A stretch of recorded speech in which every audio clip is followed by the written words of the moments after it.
what loneliness does to your brain. The neurological impacts of isolation. Loneliness hijacks my mind. How does it affect the brain? Let's examine the neurological impacts. Isolation can diminish executive function, impairing focus and memory. I constantly misplace things now. Shrink gray matter responsible for emotional regulation, prone to outbursts. Disrupt sleep patterns, increasing stress hormones. I lie awake wired and restless. Reduce cognitive resilience. My mind feels foggy and inactive. Trigger depression through lowered serotonin. Motivation and joy elude me. Loneliness physiologically alters the brain. Seeking connection can spark renewed neural health. How chronic loneliness impacts mental health. The psychological effects of ongoing isolation. Prolonged loneliness is my normal. How does chronic isolation affect mental health? Let's explore the psychological toll. Effects include heightened social anxiety and loss of confidence. I constantly second-guess myself around people. Increased negativity and self-criticism. I attack my perceived flaws and inadequacies. Paranoia and distrust of others' motives. I project rejection onto benign interactions. Difficulty experiencing joy and expressing emotions. My inner life feels muted and bleak. Vulnerability to stress, depression, and substance abuse. I drink to self-medicate my despair. Recognizing the symptoms motivates me to seek solutions before loneliness calcifies my thought patterns. There are paths back to emotional vibrance when loneliness becomes chronic. Navigating prolonged and ongoing isolation. Loneliness has persisted for years now. How do people cope with chronic isolation? Let's explore living with ongoing solitude. Navigating chronic loneliness involves accepting it as an ongoing companion.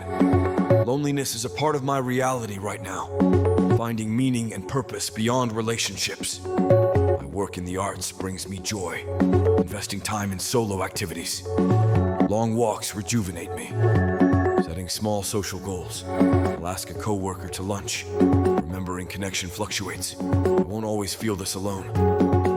Though lonely seasons last, focusing on self-care helps me survive them with hope and wisdom intact. Why loneliness can feel impossible to escape. The spiraling effects of isolation. Loneliness has dominated my life for years. Why does it feel inescapable? Let's examine this.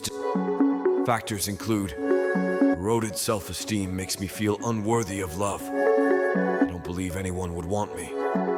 Lack of social practice amplifies anxiety around others. Simply interacting feels terrifying. Anhedonia and depression sap motivation. Taking steps to connect feels impossibly hard. Internalized stigma and shame. I'm convinced my loneliness defines me as defective. Comfortable misery. Painful as it is, loneliness still offers a familiar refuge. With compassionate understanding of the spiraling effects, I can gradually nurture my hope that I still deserve connection. Coping with loneliness. During the holidays, navigating isolation, when everyone seems merry. The holiday me further. How can I cope when everyone seems connected?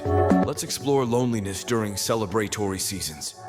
Coping strategies involve volunteering to help others. Serving meals at a shelter reminds me I'm not alone. Starting new traditions focused on self-care. A meditative forest walk could be restorative. Scheduling video calls with distant loved ones. Hearing friendly voices is comforting. Allowing myself to grieve what I've lost. The sadness helps me process my emotions. Making social plans in advance. Having events on my calendar motivates me. With compassion for myself, I can take small steps to honor my feelings, while also defiantly nurturing community. Combating loneliness as an empty nester. Reimagining connection after kids leave home. The silence since my last child moved out is deafening. How do empty nesters combat loneliness? Let's brainstorm. Strategies include scheduling one-on-one time with kids. A weekly call nourishes our bond. Traveling to visit far-flung friends and family. Catching up in person feeds my soul. Volunteering in my community. Mentoring youth helps me feel purposeful. Adopting a pet to care for. My new pup's affection lifts my... Joining groups related to my interests. The hiking club connects me to nature lovers. This transition invites me to rediscover myself. By reaching out, I can transform loneliness into an empowering